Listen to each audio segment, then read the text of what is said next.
Hey there folks, welcome to Spectrum Pulse. We talk about music, movies, art, and culture.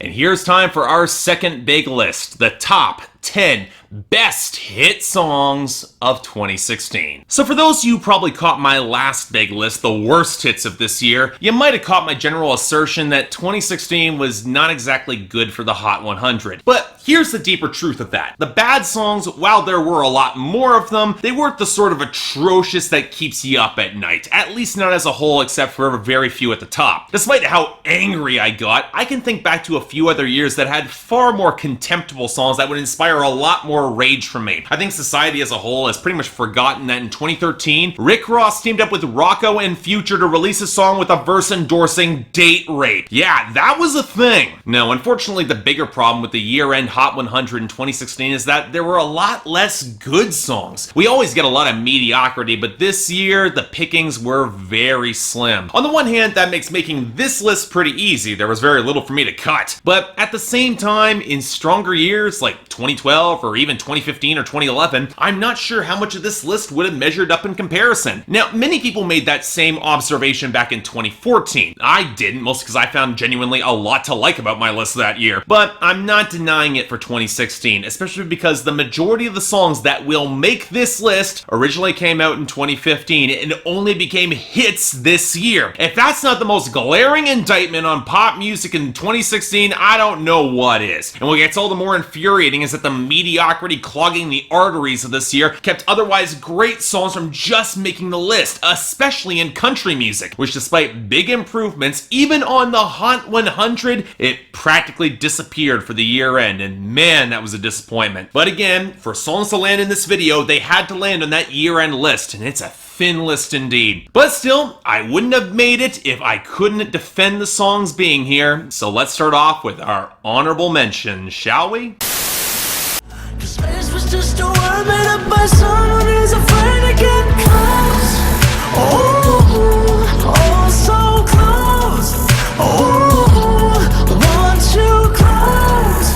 Oh, oh, want you close. Stay close enough, no. Man, for the second year in a row, Nick Jonas just barely managed to scrape onto the honorable mentions. And make no mistake, in a stronger year, Close would not be a contender, even despite how much I liked it on Billboard Breakdown. Like so many Nick Jonas songs, it's pretty damn bleak with the washed out, drippy organs, the trap percussion, the reverb-drenched beat, and that whole line, space is just a word made up by someone who's afraid to get too close. Well, it's dangerously close to questionable, and it could be very easily interpreted as something far, far darker. And yet, Nick Jonas was smart enough to make this song a duet with Tove, and the fact that they both have pretty damn good chemistry with each other makes for a solidly intense listen, both grappling with insecurity about getting this close to each other and sharing real vulnerability. And though the music video strikingly unsexy, the vibe and delivery of this song is just enough to tilt into that territory for me, and it's easily the best thing that either artist made all year. I would prefer the song with a little bit more color in the production instrumentation, but as it is, solid song. I'll take it.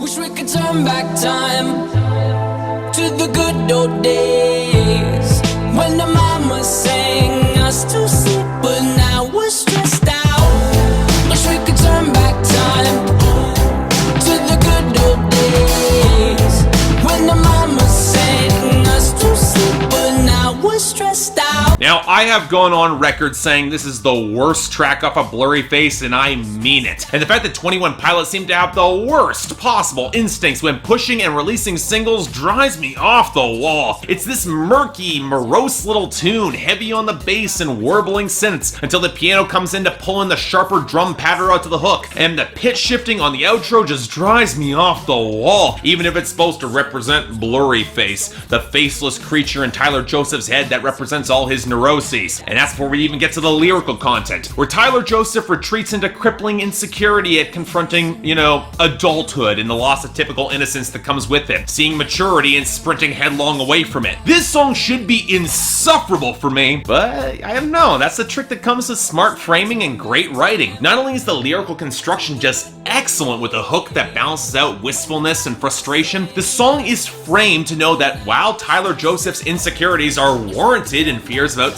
selling out and failing, and that childish whimsy might be preferable, at least in his mind, it's also something that he really can't return to right now. The entire album is a healthy dose of grow up and get the hell over yourself, and Stressed Out, it's the opening act. I gotta say, pretty damn good one. I'll take it.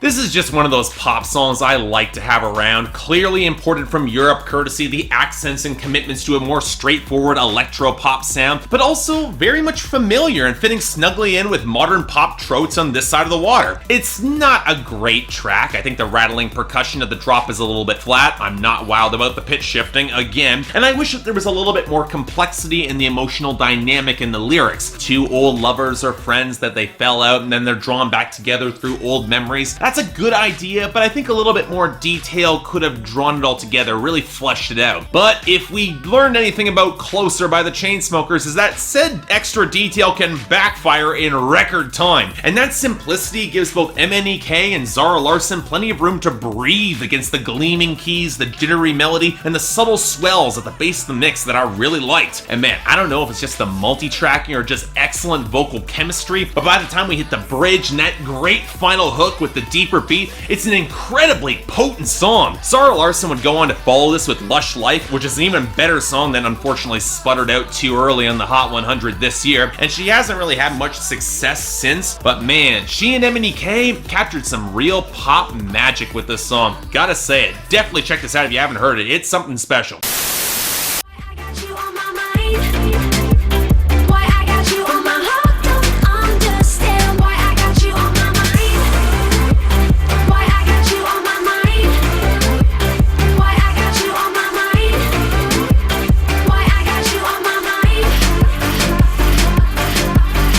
Oh, I'll bet this will be a controversial pick, and not just because it goes straight into tabloid culture, but that it's a response song to a better track that came out in 2014, co-opting a lot of similar motifs and miscommunications that made that earlier track work so damn well. So okay, let's get this out of the way. No, On My Mind by Ellie Goulding is not better than Don't by Ed Sheeran, mostly because this is distinctly out of Ellie Goulding's wheelhouse. Her best songs have always worked in broad abstraction, not the sort of messy, personal, detail-overloaded writing. It doesn't work with her more sweeping and potent delivery and vocals. But in a sense, that confusion is why this song works so damn well for me. Mostly because it's honestly confirming everything that both artists have said about each other. Ed Sheeran didn't actually seal the deal or communicate well his true feelings, and Ellie Goulding wasn't really perceptive enough to pick up on more, now left less bitter and more kind of bemused. And I love that about the framing. There's no actual resentment really coming through here, just a lot of mixed signals with her finally getting something of a clue with this song. She could have really liked him. She doesn't look good here, but Ed Sheeran didn't look good on Don't either. With this sort of messy situation, there's no clear right answer outside of two people who weren't really compatible and were just together because they were afraid of being alone. And I'll say it, I like the instrumentation on this. The running guitar blurring together with the beat and percussion coming through, with the synths mirroring the wonky melody against the cloud of trap snares on the hook, and when you factor in the pauses and vocal harmonies on the second verse and a great sweeping bridge, look, it's kind of a weird song. I get why people don't like it and why it unfortunately did a real number on her career. It's no Burn after all, but you know what? I appreciate the framing and the humanity of a song like this. It works for me. Check it out. So tell my friends that I'll be over here. Oh, here. Oh, here. Oh, I ask myself, what am I doing here? Oh, here. Oh, here. And I can't wait so we can break up out of here.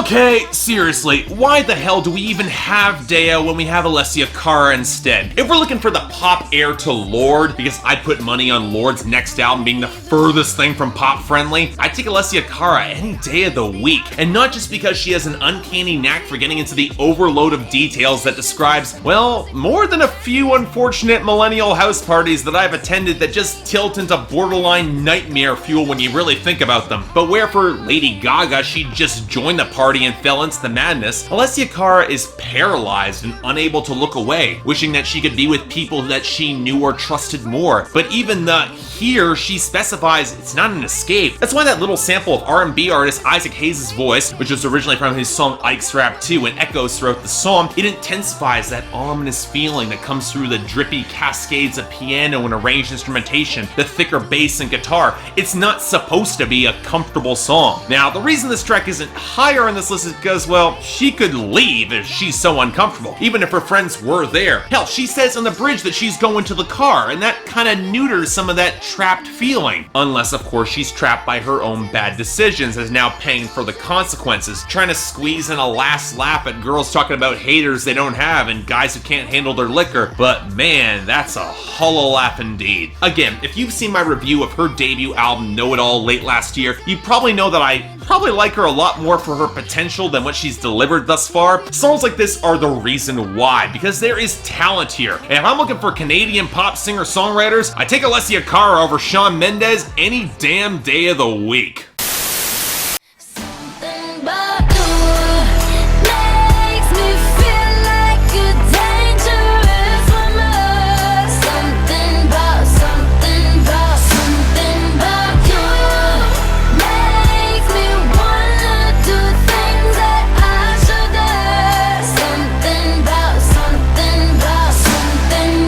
Okay, again, I can imagine this pick being kind of contentious too. Mostly because a lot of critics like this song, but are completely unconvinced by Ariana's attempt to sound like a dangerous woman. And yeah, I am too. There's absolutely nothing threatening about her. But if you look at the lyrics, the main line of the hook is how she feels more like a dangerous woman. Like this guy is pulling her into darker, more experimental, more openly sexual territory, and she's finding that she enjoys it. Compared to All in My Head Flex by Fifth Harmony, which is arguably their best song and had a real shot of getting on this list thanks to a welcome verse from Fetty Wap, but just missed it because it ultimately was all in their heads. The heady rush of emotion is still here, but it's also being driven by something more tangible, what this guy is doing, not just by a lot of wants and imagination that don't really pay off. Now, that's not saying the song isn't flawed. I wish that guitar solo had a little bit more presence in the mix. Ariana still isn't enunciating very well, and the implication that all girls want to be bad, it's misconceived at best. But all that's outweighed by the better elements. The smoky yet tight guitars anchoring the melody against the thin sheen of organ, that huge beat that helps drive into the massive hook, and how Ariana translates her eager hunger for more. It's a surprising amount of swing to it. It's far from her best song. Love Me Harder remains the best thing that she's ever made. And even if we look to this year, well,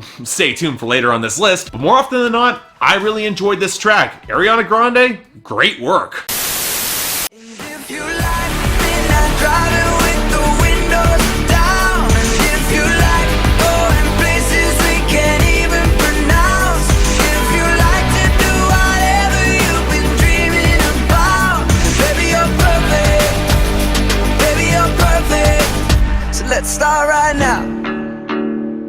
This one really snuck up on me, and it barely made the year-end Hot 100, but if we're looking for the swan song from One Direction before all going their unique separate ways, pretty damn good pop song. And it really seems to combine many of the elements that worked in the pop tracks that I already described on this list. Liquid guitars, blurred in reverb, a huge hook, and even celebrity controversy, as the running rumor is that Harry Styles wrote this about his former hookup, Taylor Swift, even picking up a bass line that does share some common groove with her song Style. And yeah, percussion is a little heavier for my taste, but the framing of the song deserves a lot of credit. Despite how big the swell of the instrumentation feels, and that vocal switch up on the final hook, absolutely killer, really loved it, the focus and lyrical details are a lot smaller in scope, almost seeming to acknowledge that it isn't gonna work out full time or even all the time. And all the more amazing is that he's okay with that. Hell, Harry even acknowledges on the bridge that if she's looking for someone to write breakup songs about, he could fill that role. And look, having dated other artists myself, it's a big step of emotional maturity when you realize that part of your story with that person, it might end up in some of their artistic work, and you gotta be able to accept that. It's a smart bit of emotional maturity and clever detail that I never expected to see from One Direction. Perhaps a little bit too late for it to really click on a deeper level. I would have loved to hear more of this like 3 years ago. I could have really gotten behind them, but it ends up making a damn great pop song. It's honestly a shame. We probably won't hear more of this, but still, I'll take what I can get. But now on to the final list that you've all been waiting for, number 10. So this will be a much bigger thing when we get to the list of the best albums and songs of 2016 that weren't hits. But this was a year that showed a lot of improvement for country, one of its best years in recent memory. The pop country trends started to ebb away in favor of more neo-traditional or experimental sounds. The Americana and indie country scenes got even bigger and more prominent, and we even got traction from acts like John Party and William Michael Morgan in the mainstream. And the Hot 100 rewarded this on the year-end list by giving country music only 3 spots. The biggest was Holy by Florida Georgia Line, which I don't hate nearly as much as some people do for being as dumb as it is. The hook actually is pretty good. And Die Happy Man by Thomas Rhett is such an obvious ripoff of Thinking Out Loud that it might actually be a little bit better than that song and at least avoid some of its lyrical mishaps. But that last country song that made the list, credit where it must be given where it's due, because this is something special. When the dreams you're dreaming come to you, when the work you put in is realized, let yourself feel the pride, but always stay humble and kind. Okay, look, this is far from the best country song that I would consider a hit on the charts in 2016. Hell, I wouldn't even say this is the best version of the song that I heard this year. But so long as country, and rock for that matter, continue to ignore streaming, the genres will be further marginalized as they continue to follow along with sales and airplay, and I'll have less and less to choose from when it comes to talking about them on this list. But really, that is being unfair to a damn great song that hardly deserved all the awards it's won, even if to a more cynical audience it could read as a little bit like a lecture on being a good person. What's amazing is how, well, it doesn't feel like that for me. Part of which is that Tim McGraw is old enough to sound like your dad, and yet smart enough to frame it with quiet subtlety, never really directly giving you these lessons, letting the expansive mix do a lot of the work to build the swell in the guitar tones. It also helps a lot that the song was written by Lori McKenna, one of the best songwriters in country music right now, and it's got a remarkable knack for making those little details matter so much more without coming across as preachy. Take that line of,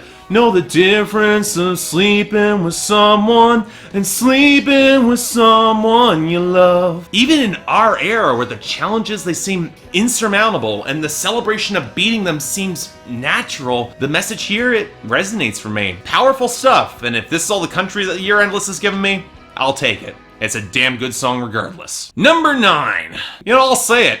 I was disappointed in Beyonce this year, and not for the reason you might think. Because of her choice of singles and marketing, while seemingly everyone and their mothers heard her best album, Lemonade, it didn't really do much of anything on the Hot 100. And I'm blaming her and her promotion team for this. Seriously, why 6-inch, All Night, Sandcastles, even Daddy Lessons were not pushed as major singles is utterly beyond me. I love Freedom, and I'm okay with Hold Up and Formation, but they were not really the best songs for the mainstream. You gotta recognize that. As such, instead of getting a stream of bona fide hits this year, we got a song that I like but don't really love from that record. But hey, it's Beyonce. I'll take what I can get. Sorry,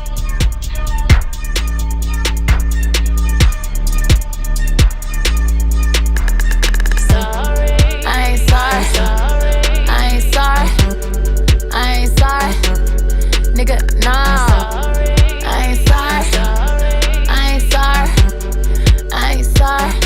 Now there's a lot to unpack on why Sorry is indeed a great song, most of which ties into the context of the album and its placement right between Don't Hurt Yourself and 6-inch and how it factors into the narrative. But the truth is that Sorry is a great song regardless of that, because it's a microcosm of the shattering of an institution really in American culture. Even if you're no big fan of either artist, which for me is very much the case, as I did not come around on Beyonce until Lemonade and I've never really completely come around on Jay-Z, there was significance for an artist like Beyonce to take a sledgehammer to this song as the embers of their relationship gutter out even further. And yet, to her credit, this is no irreplaceable. Beyonce has real skin in the game this time, and her more fragile delivery, especially on the third verse, shows her and Blue Ivy sneaking off into the night. For as much as she says that she's not thinking about Jay, in a subtle way she really still is. It's a bassy kiss-off anthem flush with trap snares and watery synths, with Beyonce casually flipping the gender binary, because of course she will, as she heads off into the night. But as the mix collapses into clanking fragments, it's less confident and more apathetic. She knows the gravity of these choices, but she can't allow herself to care about that. Instead, this would not have been my choice for a big single from the album. The Weeknd was on 6-inch. It would have been an obvious hit, but still, really potent track. If you haven't heard Lemonade yet, I can't imagine why you wouldn't have. Definitely check this out. It is a good song. Number 8. I Swear, 21 Pilots. Can you do anything right? I'm falling, so I'm taking my time on my ride. Taking my time on my ride.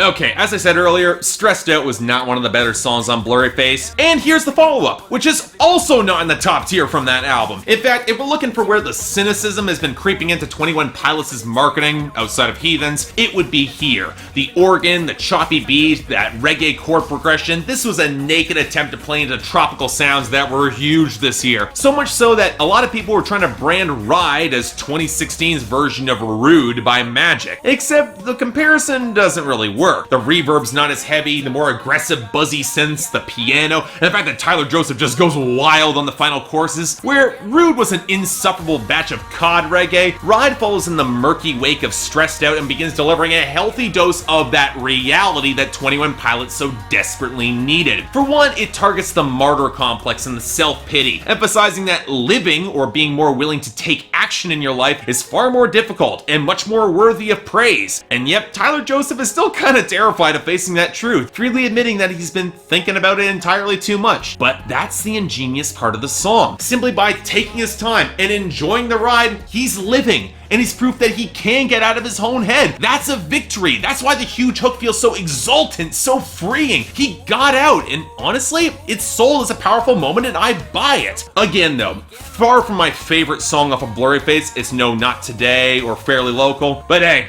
I'll take what I can get. Number 7. Okay, as I said, Beyonce should have had a better year on the Hot 100, but that doesn't mean she didn't find a way to get here. It just wasn't on her song. And instead, making a return off an album that I didn't even like, we got this, arguably the song that grew on me the most and was one of the biggest and, again, the most exultant sleeper hits of 2016.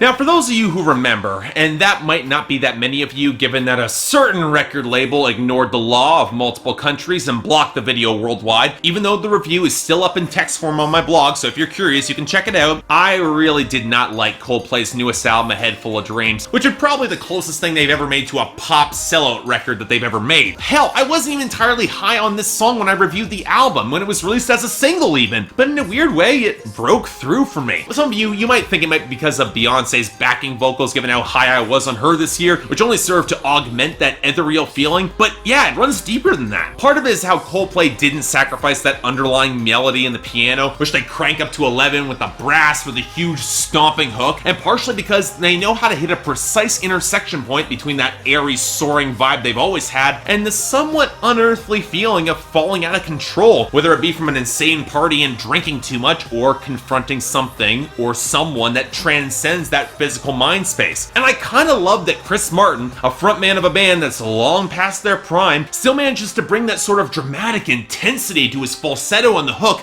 to make it actually work, mostly through the usage of more minor chord progressions. This is a really interesting choice. It still sounds emphatic and anthemic though. Look, this is far from the Coldplay that I love. If you're not listening for it, you can barely even hear the guitar, but they still have a gift for anthems unlike any other act. And for that, credit where it's due. This song rules. Number 6. And here on the complete opposite side, here's a song that embraces its smaller scale and ends up being charming as hell in response. And yes, for those of you who are about to comment on it being here, it's also the most visibly flawed song on this year-end list, and believe me, we're about to get to it. But you know what? I don't view music as a zero-sum game. You can still have enough great elements and moments to redeem a song, even if there are elements that really don't work at all. For example, yeah, I know your baby mama fond of me. Goddamn. All she wanna do is smoke that broccoli. Goddamn. Whispered in my ear, she tryna leave with me. Goddamn. Say that I can get that pussy easily. Goddamn. Say that I can hit that shit so greasily. Goddamn. I'm a dirty dog, I did it sleazily.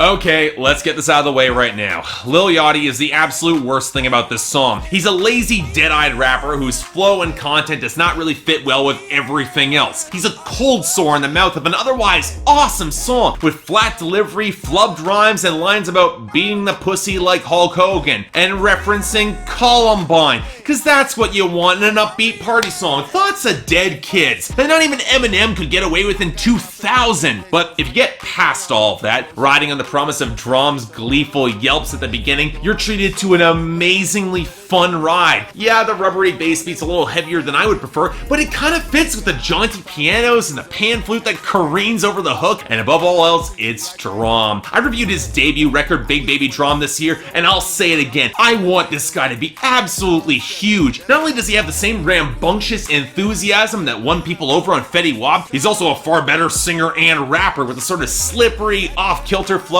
that's relentlessly infectious, and his framing and content is great. He raps not just about his jewels and cars, but getting all the video games he wanted on Sega, and eating salmon on a bagel with capers on a square plate, and instead of talking down to his audience, he acknowledges his own talent, but he'll treat everyone like his equal, never lesser. And the fact that he's so damn playful with his delivery and his goofy punchlines, if Lil Yachty wasn't on the song, this would probably end up in my top 3, if not higher. As it is, please, let's give D.R.A.M a bunch more hits. I like this guy a lot. I'd love to see Misunderstood with Young Thug, but that might be a little too edgy. I'd take Cash Machine or Cute in a pinch. In a year where we needed fun music, D.R.A.M absolutely delivered.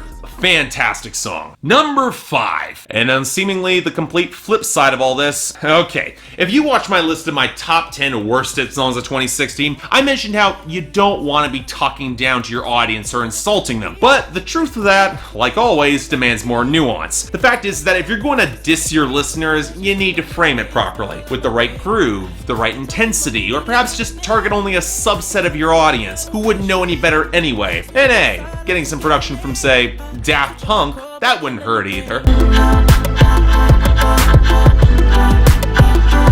what you done. I'm a motherfucking Starboy. Look what you done.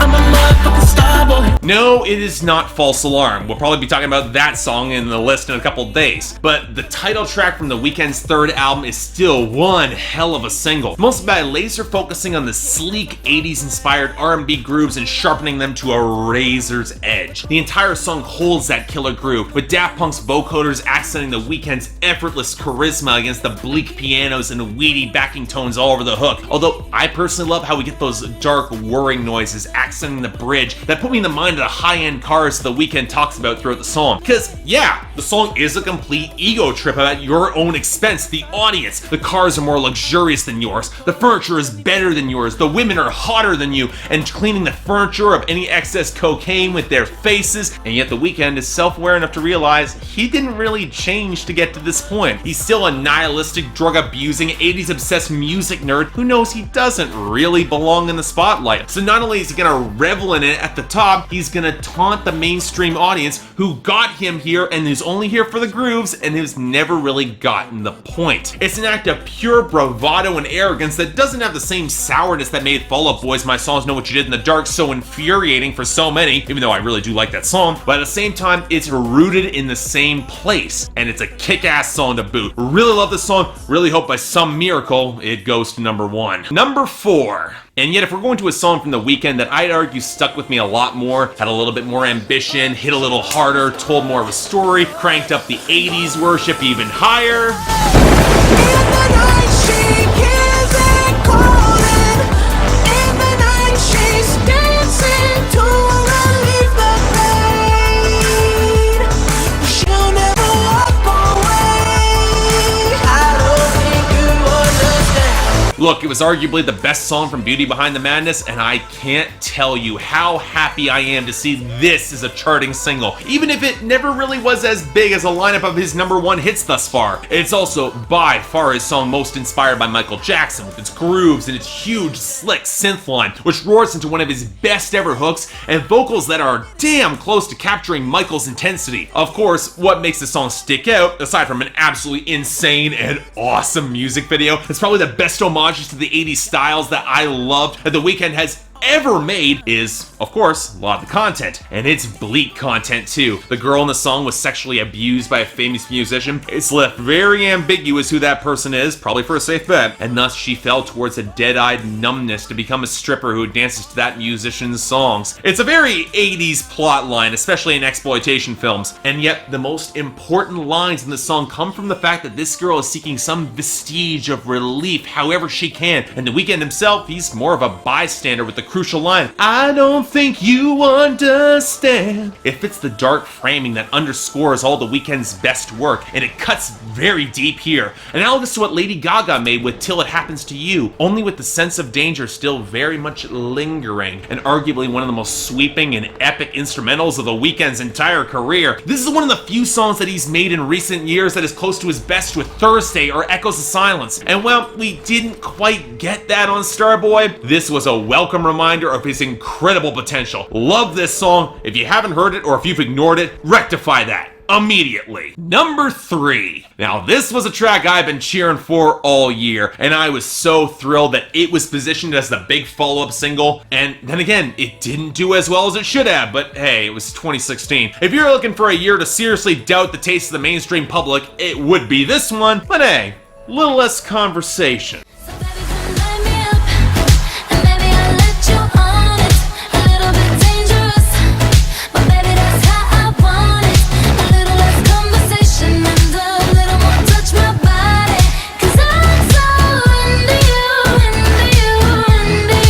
You know, I shouldn't have to explain why this song is amazing. You should just know. Like The Weeknd, Ariana Grande is calling back to the 80s with the huge walls of synth playing off a sparse reverb touch snap that runs through the verses, especially on a bridge that blows my mind every single time, with those huge chords that build up to an amazing climax where the backing vocals are just perfectly layered there. For a pop song, it's got the huge impact in a year where so much of it was understated and yet dank, unappealing mush. And that's even with lyrics that really aren't all that complex. The writing is tight as hell, especially on the hook, but it's really just a hookup song that teeters on the same edge of danger that worked for Dangerous Woman, just given a shot of raw adrenaline. But the standout here, Ariana, most cause on the verses she's willing to play sultry and reserved and then cut loose on the hook and the bridge, building to real crescendos in dramatic intensity. That means, despite even being simple, it's a powerhouse of a song. Again, not quite as sexy as Love Me Harder, which is just a goddamn masterpiece, but this track brings in a lot of the elements of the same sensuality that made that song work so goddamn well for me, and Ariana seems more and more aware of when and how to use that in her delivery. In other words, yeah, definitely into this. #2. You know, it feels incredibly bizarre putting this song onto this list, especially this high. When 2016 started, I knew this would have a serious shot at making this list, but I made the assumption that there would be more stuff that could beat it. But while it is a testament to how infuriatingly mediocre 2016 turned out to be that this stuck around, for me, it's also a testament to the song, which, well... I took a pill in Ibiza to show Avicii I was cool. And when I finally got sober, felt 10 years older, but fuck it, it was something to do. I'm living out in LA, I drive a sports car just to prove I'm a real big baller, cause I made $1 million and I spend it on girls and shoes. Here's the other big reason I didn't expect this song to stick around. Mike Posner. If I were to go back and make lists for my top 10 worst hit songs of, say, 2010, Cooler Than Me would probably top that list. I genuinely loathe that song, and a lot of his contributions as a songwriter behind the scenes have the sort of acrid, wannabe cool stench that can be unbelievably corny. In 2014, he was working with Riff Raff on Neon Icon, and I thought that was an appropriate level for a lot of his talents. And yet, I Took a Pill on Ibiza, it's a fantastic song. For as much as the charges of critic bait this song gets for its obvious pop insider references and existential emptiness, and the fact that it's a Mike Posner song in 2016 that doesn't suck, it's also a profoundly satisfying and potent song musically in its own right. Presuming, of course, we're talking about the remix, which is the only reason this came back into the pop charts at all. The tropical vibe of ghostly synth and the jingle of sleigh bells that kick into the pre-chorus against that snap and deeper percussion groove that lead to a synth drop that's actually satisfying. This will work just fine as an electronic song, fine without even all the vocals. But it's the storytelling of the song that gives it a real edge, capturing the desperate insecurity that comes when you're trying to cling to whatever scraps of fame you've got left, coming off the roller coaster of popularity to find that there's nobody on that other side. It's a song that works because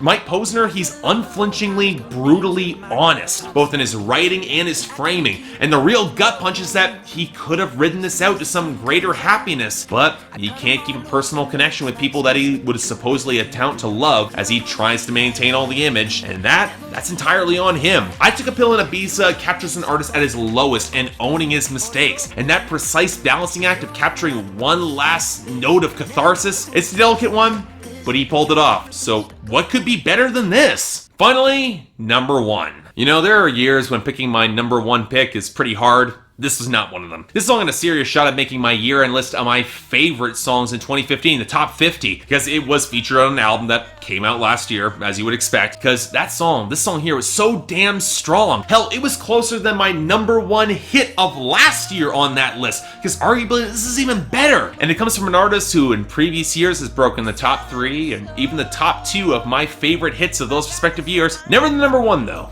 Until now, when it was so justly earned. Let me photograph you in this light in case it is the last time that we might be exactly like we were before we realized we were sad of getting old. That made us restless.